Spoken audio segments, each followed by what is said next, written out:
Hello, happy Saturday. I wanted to spend a little bit of time on the life in the Spirit, which I think is a theme that's revealed just a little bit in today's reading in the Acts of the Apostles. The writer, probably St. Luke, who's accompanying Paul, describes how Paul is trying to enter a certain region, Bithynia, which is a little bit closer to the Black Sea. It's the northwest province of Rome. It's part of the Roman Empire. And it says, "But the Spirit of Jesus did not let them there." Only at night later on in the day is it revealed when he's on his way to Troas that Paul is meant to go to Macedonia because he encounters a Macedonian who says, "Please come to us." Why doesn't the Spirit of Jesus let Paul enter Asia? Well, it's an interesting question. I think it's probably because God's providence is really the overarching principle of how the gospel, how the good news is revealed in stages. Everyone's meant to hear it, but not everyone's ready to receive it. It takes time.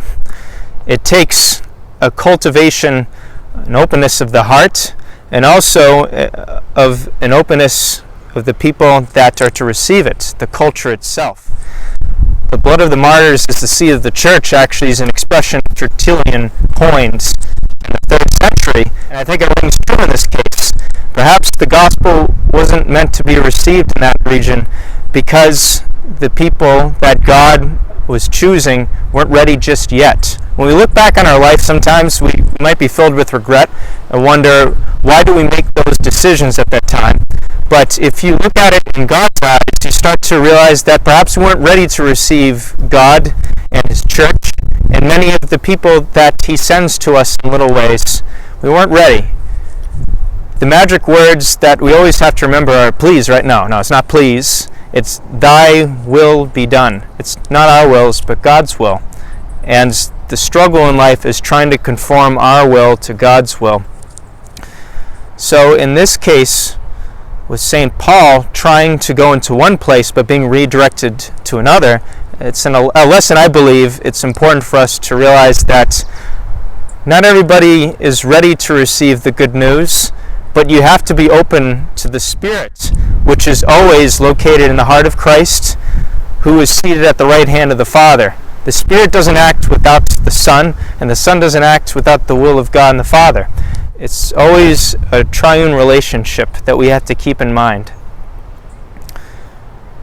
Another point that came to mind as I was just reflecting on this briefly is that when we're thinking about how we can approach others, we have to be docile, we have to be receptive to the Spirit, the life in the Spirit. We have to spend time at the Scriptures and in prayer. We have to be open to being molded by God and to ask for a contrite and humble spirit. And Father Giambetti is coming in from right field. Now, I just wanted to say, on this day, there are going to be a number of ordained guys from Boston. Unfortunately, they're not going to be ordained on the 16th. They're going to be ordained on August 1st. So I ask if you could keep them in prayer this day. And also, because it's Armed Forces Day, if you could keep those that serve in the military in your prayers too. They can use all the help they can get. Thanks again. God bless.